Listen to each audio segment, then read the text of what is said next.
여러분 안녕하세요. 맛있는 중국어 학원 HSK 대표 강사 장영미입니다. 오늘은 2017년 문제 분석을 좀 하고 2018년 어떤 문제가 나올 건지 어떤 경향으로 나올 건지 예측을 한번 해보도록 할 거예요. 자, 듣기 일부 문제죠. 듣기 일부 문제는 녹음을 듣고 내용이 제시문과 일치하면 O, 일치하지 않으면 X 하는 문제인데 가장 2017년도에 많이 출제된 건 세부사항을 묻는 인물, 장소, 시간 등을 묻는 문제였어요. 그 다음으로는 동의어, 반의어, 언급되지 않은 내용 이런 순서대로 시험 문제가 나왔는데 언급되지 않은 내용의 비중이 높아진 게 2017년도 문제 출제 경향 중에 두드러진 특징이에요. 자, 그러면 어떤 문제가 나왔는지 좀 볼게요, 여러분. 我下飞机了. 나는 비행기에서 내렸다. 그랬는데 제시문은 飞机已经降落了. 비행기가 이미 착륙했다. 이렇게 나왔죠? 이렇게 동의어로 나왔을 경우에 좀 어려웠던 문제이고요. 그리고 두 번째는 이런 문제들이 요새 이번 시험에 많이 나오는 문제들, 이번 연도에 많이 나온 문제인데 이렇게 녹음을 딱 들을 때 밍즈나 띠엔화는 들리는데 제시문의 니엘링 같은 건 전혀 들리지 않았던 이런 언급되지 않은 단어들이 제시문에 들어있는 이런 문제 유형질이 높아진 게 올해의 특징이고요. 그리고 두 번째 보시면 이런 거는 많이 나오던 문제죠. 不能帮助 도움이 안 된다가 있는데 제시문에 요, 조, 위 어디에 도움이 된다 이런 반의어로 바뀌어 있는 경우 이런 것들이 잘 나오는 문제 유형들이었어요. 자, 이런 문제를 풀 때 어렵죠. 어렵고 그리고 난이도가 좀 높은 문제 유형에 속하는데 그래도 풀 수 있는 방법은 있거든요. 제시문에 주어, 수어, 목적어를 유의해서 보시고 두 번째 동의어, 반의어 표현은 항상 공부하셔야 되고 그리고 일반 상식을 묻는 문제는 O일 경우가 되게 많고요. 인물, 장소, 시간은 제시문에 이렇게 밑줄을 그어 놓으셨다가 녹음을 들으면서 확인 작업하시면서 들으시면 그래도 풀 수 있는 길이 있겠죠. 자, 듣기 2, 3부분 대화형 문제예요. 듣기 2, 3부분 대화형 문제는 남녀 간의 대화인데 듣기 2부분은 남녀 질문 정도라면 듣기 3부분은 남녀 질문 정도죠. 조금 더 집중을 하셔야 돼요. 자, 그런 문제에서 제일 많이 나왔던 2017년도에 가장 많이 나왔던 건 상태를 묻는 상태 상황 평가를 묻는 문제이고요. 그리고 행동, 장소, 직업, 신분 순으로 문제가 출제되었어요. 기출에서 이렇게 여자가 읽고 남자가 읽는 부분에서 취, 추, 차이가 들려요. 그러면 보기에 이렇게 취, 추, 차이 이런 게 그대로 있는 거예요.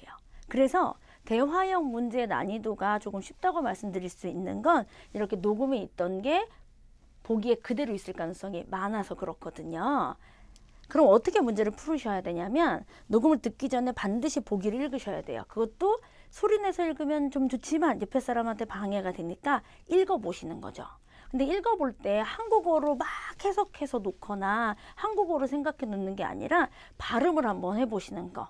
그냥 소리 이렇게 입모양으로 이렇게 해보는 거. 그렇게 해보면 중국어로 이미 생각하고 있기 때문에 녹음이 딱 들렸을 때 아, 이 발음 이거 이렇게 찍으실 수 있으시거든요. 그래서 보기를 분석하실 땐 읽어보시는 게 중요해요. 중국어로. 알겠죠? 자, 그리고 보기에서 눈을 떼시면 안 되죠. 들리는 게 답일 가능성이 크기 때문에 보기를 보고 있어야 보이겠죠? 자, 그 다음에 동일하게 들리는 단어에 유의하시면서 들으시면 돼요. 듣기 3부분 단문형 문제. 좀 어렵죠, 여러분? 난이도는 상 정도로 보셔야 되겠죠. 한 지문에 문제가 2개씩 같이 풀게 되는데 이게 내용 자체가 2017년에도 중국 문화에 관련된 건 굉장히 많이 나왔거든요. 중국 문화라든지 과학 지식, 음식 뭐 이런 것들이 설명문이 많이 출제되기 때문에 설명문은 지식을 좀 알고 있어야 잘 풀리거든요. 그래서 조금 어려웠던 문제 유형이고요. 그리고 설명문, 논설문, 이야기글. 또 이야기글 같은 경우에는 반전이 꼭 숨어 있죠. 끝에 반전이 숨어 있기 때문에 끝까지 잘 들어야 되는 유형이기도 해요. 이런 문제를 어떻게 풀어야 하냐면 자, 보세요 여러분. 이런 문제가 나왔을 때 자예, 이것도 중국 문화에 관련된 걸 하나 가져왔어요. 차니까요. 찻잎은 人们根据它的味道 그것에 사람들은 그것의 맛에 근거해서 认为它是一种苦菜 찻잎을 다 그것이 찻잎이니까요. 찻잎을 쓴 채소로 생각했었대요. 자, 질문이 좀 어려웠었죠. 질문도 길 거예요. 이렇게 읽으면 녹음을 들을 때 질문이 참 길다 이렇게 느끼실 건데, 茶叶刚开始 찻잎이 처음에는요, 被认为 이렇게 여겨졌대요. 是苦茶的根据是什么? 그러니까 쓴 야채로 여겨지는 근거가 무엇이었냐라고 딱 했을 때 여러분 뭘 들어야 돼요? 여러분? 味道를 들었어야죠. 그렇죠. 이렇게 味道를 들어서 보면 되고, 그 다음 문제도 보시면 对身体有很多好处가 있는데, 자, 보기 답이 对健康有好处였었어요. 건강은 안 들렸다 하더라도 有好处를 잘 들으셨으면 맞출 수 있는 문제였죠. 그러니까 녹음을 들을 때 보기를 잘 보고 있어야 답을 정확하게 고르실 수 있는 거예요. 그래서 보기에서 눈을 떼지 말고 들으면서 보기에 체크하시는, 들리는 단어에 좀 체크하시는 요령이 좀 필요한 거예요. 아시겠죠? 자, 듣기 3부분 단문형은 설명문은 첫 문장을 잘 들어야 돼요. 왜 그럴까요? 설명문은 처음에 무엇에 대한 설명이 있다라는 단어가 딱 뜨기 때문에 그거 딱 듣고 상식을 이용해서 좀 푸실 수도 있으시고, 논설문은 뒷부분의 주제가 잘 나오기 때문에 뒷부분의 주제를 끝까지 들어주시고, 특히 이야기글은 뒤에 반전이 거의 매번 반전이 숨어 있거든요. 그래서 그 반전을 잘 들어주시려면 내용 전개를 잘 이해하시면서 끝까지 들어주셔야 돼요. 그리고 중국 문화에 대한 거에 대해서 관심을 좀 가져주시면 중국 문화에 관련된 내용들이 많이 나오기 때문에 듣기 하실 때 도움을 많이 받으실 수 있을 거예요. 자, 그러면 2017년도에 독해가 어떻게 나왔는지 한번 볼까요? 독해 일부분은 난이도는 한 중 정도로 봤어요. 독해 일부분 학생들 좀 쉬워하는 부분이기도 하고, 단어는 이미 파악하고 있기 때문에 시험 보기 전에 단어는 다 외우시고 들어가신다고 치면 많이 어렵지는 않은 유형이죠. 빈칸 채우기 문제인데 가장 많이 나온 건 동사예요. 그래서 필수 단어를 외우실 때 동사를 중점적으로 자주 복습하시는 게 좋으시고, 그 다음에 명사가 30% 정도 나오고요. 그리고 부사, 형용사, 접속사, 양사 이런 것들이 골고루 출제가 되었어요. 기출문제에서 한번 확인을 좀 해보신다면 빈칸이 있었던 거고, 빈칸에 다오룬이 들어가는 건데, 이 다오룬을 맞추려면 뒤에 원티 문제를 토론하다 이런 호응 관계를 잘 맞춰주셔야 되니까, 동사를 외울 때는 동사 말고 같이 다니는 명사, 호응 관계까지 같이 외워주시면 이런 문제를 풀 때 쉽게 답을 맞추실 수 있고요. 그리고 이판 공주어처럼 수사 있고 양사 있는 요 순서, 수사, 양사, 명사 요런 순서로도 많이 출제가 되었고, 그리고 형용사 또 요런 거 좀 특이했어요, 여러분. 단지라고 할 때 우리가 알고 있는 부사는 즈가 제일 많죠. 그런데 꽝으로도 쓸 수 있어서 이게 동의어라는 걸 좀 알아두셨어야 되는 문제였고요. 이런 부사들도 자주 출제가 되고 있지요. 자, 이런 문제를 풀 때 꼭 이렇게 해보시면 좋을 것 같은데요. 제시 단어의 뜻과 품사를 함께 파악하세요. 제시어의 뜻만 이렇게 써놓으면 해석이 전체적으로 정확하게 되지는 않기 때문에 여러분 문제에서 이 단어 뜻과 품사를 한꺼번에 알아두시면 그 지문에 있는 해석이 조금 잘 안 돼도 이런 품사를 가지고 좀 유추해서 확실하게 넣어 주실 수 있으시니까 뜻과 품사를 함께 익히시고, 빈칸에 들어갈 품사를 유추한 다음에 제시 단어에서 빈칸에 들어갈 품사를 찾아서, 단어를 찾아서 적절한 단어를, 문맥상에 맞는 단어를 찾아주시는 게 좋죠. 그래서 이렇게 보시는 거예요. 보기에 뜻, 품사 이런 거 체크하시고 빈칸에 들어갈 단어의 품사가 뭘까 생각해 보신 다음에, 그 다음에 제시어에서 들어갈 품사를 골라내시고, 그리고 나서 문맥상으로 맞는 걸 넣으시면 돼요. 이런 순서로 문제 한번 풀어보세요. 고득점 받으실 수 있을 거예요. 자, 독해 이 부분이죠. 제일 어려워하셔서 상이요. 이게 어순 배열인데, 문장 배열인데도 불구하고 문장은 짧다고 느껴지시죠? 근데 이 문제를 풀다 보면 이게 너무 어려운 거예요. 그래서 문제를 푸실 때 시험장에서 여러분 독해는 독해 시간에 쓰기 시간에 이렇게 풀잖아요. 독해 시간에 쓰기로 못 가거든요. 근데 독해를 풀 때 이렇게 1부분, 2부분, 3부분 이렇게 푸시죠. 독해 시간에는 영역은 상관없이 독해만 푸시면 되는데 이 부분이 될 듯 하면서 잘 안 풀려요. 그래서 제가 드리는 거는 1부분 문제를 풀고 3부분으로 갔다가 3부분이 상대적으로 좀 쉬워하시잖아요. 3부분 갔다가 남은 시간에 이 부분을 풀어주시는 게 효율적이에요. 왜냐하면 시간이 많다고 느끼시면 독해 이 부분에서 계속 독해 이 부분만 풀고 있어요. 그러다 보면 독해 3부분 풀 시간이 없어지니까 독해 1부분, 3부분, 2부분 이렇게 풀어주셨으면 좋겠고요. 2017년에는 자 논리관계 항상 많이 출제돼요. 독해 이 부분에서 항상 논리관계를 물어보기 때문에 논리관계를 적절하게 좀 잘 따져주셔야 되고 그리고 주어 대명사 있는 거 대명사 그럼 대명사는 대신받는 말이죠. 대신받는 말이니까 앞에 단어가 있고 요 대신받는 말 무엇인지 찾아보셔야 되고 그 다음에 접속사 이번 연도에 두드러진 특징이에요. 2015년, 2016년 같은 경우에는 접속사의 문제 비중이 그렇게 높지 않았거든요. 근데 지금 2017년 초반 앞에부터 이제 상반기부터 계속 좀 접속사의 문제 유형이 점점 많아지고 있어요. 그래서 접속사는 꼭 확인하고 시험 문제를 푸셔야 되고 접속사 한번 쭉 정리하시고 같은 접속사 같은 건 같이 묶어서 외우시는 게 좋아요. 아시겠죠? 자, 제일 많이 나왔던 2017년에 가장 많이 나왔던 핫한 전환관계 접속사 심지어 이 전환관계 접속사가 10문제 중에 4개가 나온 것도 있었어요, 여러분. 결정적으로 한 3개 정도를 풀고 1개는 그냥 들어가 있는 거였었는데 정말로 핫했어요, 여러분. 전환관계 접속사. 제가 적중특강으로 한번 찍은 적이 있거든요, 여러분. 찾아서 한번 보시면 좋을 것 같아요. 유형은 전부 다 정리를 해드렸었거든요, 그때. 자, 수이란 지인관 같죠. 但是可是不过然而이 그러나로 앞절과 뒷절을 반대되게 만들고 최도 한번 체크해 주시고 접속 부사 최까지. 그래서 이런 같은 접속사는 쭉 같이 연결해서 외우시는 게 좋아요. 이런 문제는 이렇게 나왔어요, 여러분. 란얼이 이렇게 있으니까 앞에 문장하고 뒷문장은 반대되겠지? 이렇게 생각하고 문제를 뒷문장으로 놓도록 이런 문제 유형이 좀 많이 출제되었던 유형이고요. 꼭 접속사 정리하세요. 자, 여기서 보면 독해 이 부분을 우리 어떻게 풀어야 될까요? 문장 앞에서 주어를 한번 찾아보세요. 없을 수도 있지만 주어가 없으면 시작되기가 좀 힘들기 때문에 주어부터 찾는 습관을 자꾸 들이셔야 되고 그리고 접속사가 있으면 접속사로 문제를 먼저 연결해 주셔야 되는 거니까 접속사 주목하시고 대명사는 지시하는 대상을 찾는다 라고 그랬어요.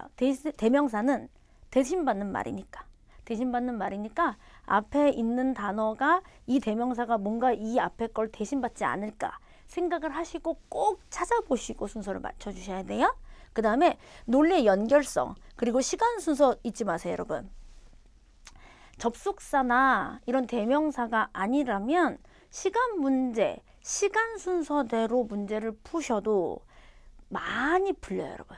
이게 앞에 갈까? 이게 뒤에 갈까? 생각을 하실 때 어느 게 먼저 발생한 건지 어느 게 나중에 발생한 건지 동작순으로 같이 시간순, 동작순 먼저 발생한 걸 먼저 앞에 쓰신다라고 생각하시고 문제를 푸시면 굉장히 도움 많이 받으실 거예요. 아시겠죠? 자, 독해 3부분은 많이들 좀 쉬워하시는 부분이긴 해요. 글자가 많아서 압박이 좀 있지만 그래도 세부사항을 묻는 문제 80%, 주제를 묻는 문제 20% 이렇게 정리는 해드렸지만 세부사항을 하는 문제도 이제 문제를 먼저 읽고 지문을 접근하시면 그렇게 어렵진 않으시거든요. 그래서 이렇게 보세요, 여러분. 지문에 페이장 까오 있는데 보기에 까오 있었거든요. 이런 식으로는 되게 쉬우실 거 아니에요. 그죠? 그리고 이제 이렇게 지문에 꼬이 비싸다가 있는데 이런 단어는 동의어로 뽀, 비엔이로 많이 바뀌어 나오고요.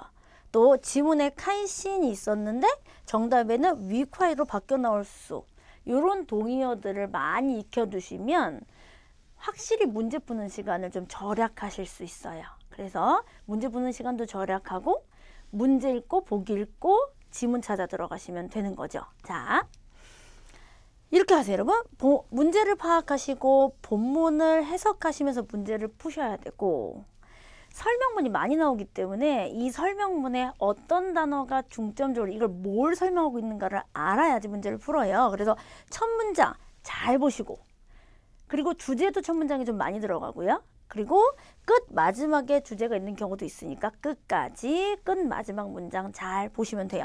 그리고 동의어 표현은 지문을 보실 때 동의어 표현을 밑줄을 같이, 복이랑 같이를 이렇게 그어주시면서 정리해 나가시면 이런 동의어 표현들은 많이 익히실 수 있으실 거예요. 아시겠죠? 이렇게 문제 푸시면 고득점 받으실 수 있을 거예요. 한번 해보세요. 자, 쓰기.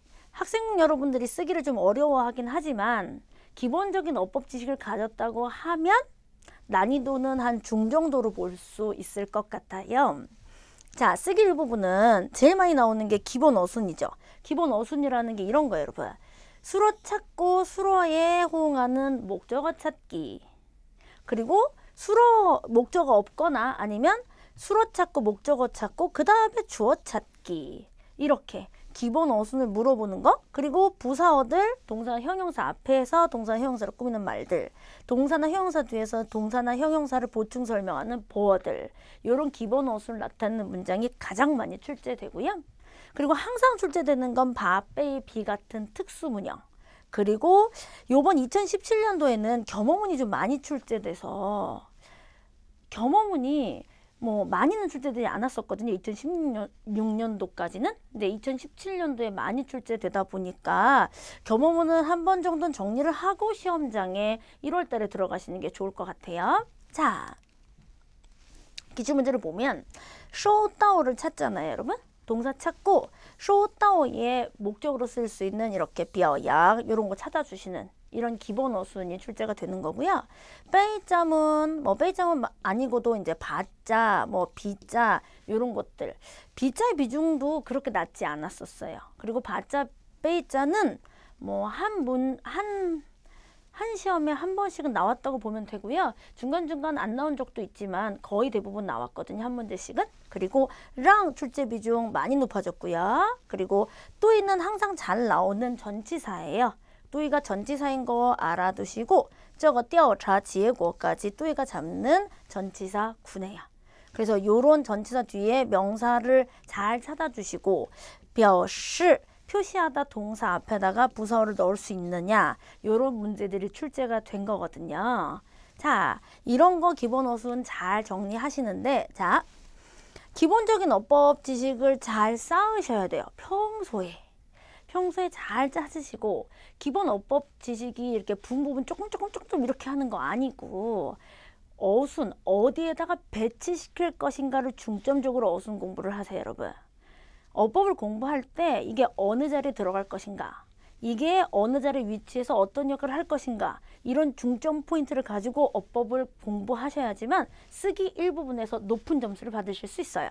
자, 그리고 모든 문장은 수로를 중심으로 주어를 많이 찾으시는데 여러분 주어가 생략되는 문제도 많고요. 그리고 우리가 중국인이 아니기 때문에 주어를 딱 집어넣고 하기가 좀 힘들어요. 그리고 중국어는 수로를 중심으로 수로 뒤에 목적어 그리고 주어 수로를 주어로 하는 거. 그래서 수로 찾고 목적어 찾고 주어 찾고 이런 순서로 하시면 많이 어렵지 않게 문제를 푸실 수 있을 것 같은데 요거 틀 잡기가 조금 힘들죠? 자, 그리고 시험에 자주 출제되는 특수문형 바, 빼, 비는 집중적으로 공부를 좀 해주셔야 돼요. 아시겠죠? 문형 같은 거. 그래서 쓰기 이 부분은 그 어법 지식을 가지고 정확한 문장을 써내는 걸 테스트하는 문제인데 자, 한 문장을 작문하는 거죠. 제시된 단어를 가지고 이 쓰기 이 부분을 하실 때 놓치시면 안 되는 게 제시어 반드시 들어가셔야 돼요. 그림 묘사 꼭 하셔야 돼요. 그림하고 너무 동떨어져도 점수를 주지 않기 때문에 그림 묘사 하시면서 그리고 제시 단어 꼭 사용하셔야 돼요. 아시겠죠? 그리고 또 이거 작문하실 때 문제는 대충 반쯤 만들고 포기하시는 경우가 있어요. 절대 그러면 안 되고요. 완전한 문장을 만들어내셔야 돼요. 아무리 쉬운 문장이라도 완전한 문장을 만든 것과 반쯤 만들고 그만두는 건 완전히 달라요, 여러분. 그래서 쉽더라도 쉽게 완벽한 문장을 만드시는 게 점수를 획득하는 아주 좋은 방법이죠. 자, 제일 많이 나온 건 여러분 동사예요. 아무래도 동사가 독해 1부분에도 잘 나오고 이렇게 쓰기 1부분, 2부분에 항상 핵심적으로 등장을 하고 있지요. 그 다음에 명사라든지 형용사, 양사, 부사. 부사의 출제 비중이나 양사의 출제 비중은 조금 낮아요. 자, 쓰기 이 부분 2017년도에 나온 단어들 다 정리해 놨는데요. 거의 다 정리를 좀 했거든요. 근데 그 2017년도 문제는 2016년도에 나왔던 거나 2014년도에 나왔던 거나 이런 이전에 나왔던 문제들이 많이 반복되고 있는 경향이라서 기출문제를 가지고 작문을 해보시는 거 꼭 해보셔야 돼요. 한 번씩 작문을 해보시고 검사 받으시는 게 좋으시고요. 품사 파악을 먼저 하셔야 되죠. 문제 푸실 때는. 그리고 사진과 제시된 단어에 연관되는 문장을 떠올리셔가지고 어법에 맞게 문장을 완성하셔야 돼요. 완성.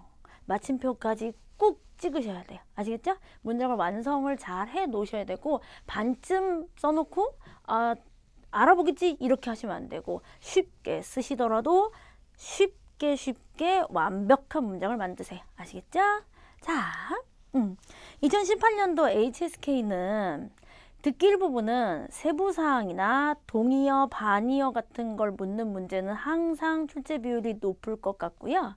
그리고 들리지 않은, 그러니까 녹음에 있는 단어인데 제시문에 없는 단어의 그런 문제 유형들은 출제 비중이 좀 높을 것 같아요. 그래서 2017년도에 비교해서는 2018년도에 듣기 부분은 조금 상향 조정이 될 거라고 예상이 들고요.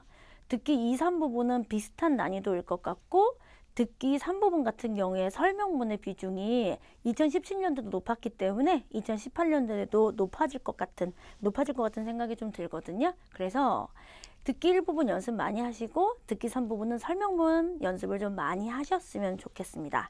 그리고 독해는 단어를 외우실 때 품사도 어느 정도 생각을 하시고 단어와 호응 관계를 같이 공부하셔야 돼요. 2017년도에도 마찬가지지만 2018년도에도 명사, 동사, 형용사, 부사 이런 단어들이 골고루 출제될 것 같은 생각이 들고 독해 이 부분은 접속사의 비중이 2017년도에 높아진 걸로 봐서는 2018년도에도 접속사의 문제 유형이 많이 출제될 것 같아요. 그래서 독해 이 부분을 푸실 땐 접속사를 꼭 공부하시고 같은 접속사는 같은 접속사끼리 같이 외워서 그리고 어떤 문장에 이런 접속사를 쓰는지를 공부하시면서 독해 이 부분 문제를 연습하셔야 되고요. 독해 3부분은 설명문의 비중이 이번 연도에도 많았지만 2018년도에도 많아질 가능성이 크고 그런 문제들은 문제를 읽고 보기를 지문과 분석하시면서 대조 비교하시면서 풀면 좀 쉽게 푸실 수 있으시니까 이 방법대로 꼭 푸시고 쓰기 부분은 기본 어순의 문형이 훨씬 더 많이 나올 것 같다는 생각이 들어요. 2017년도에 바자 빼자가 하나씩 나오긴 했지만 특수 문형 같은 경우에는 2016년도보다는 좀 줄어든 경향이거든요. 그런 걸로 봐서는 2018년에는 동사 뒤에 목적어 잘 찾는 호응 관계라든지 기본 문형 문제가 더 많이 나올 것 같다는 예상이 들고 쓰기 이 부분은 기출 문제에서 많이 연습을 하시면 도움이 많이 되실 것 같아요. 자, 2017년도 기출 경향 분석을 마치겠습니다. 수고 많으셨습니다.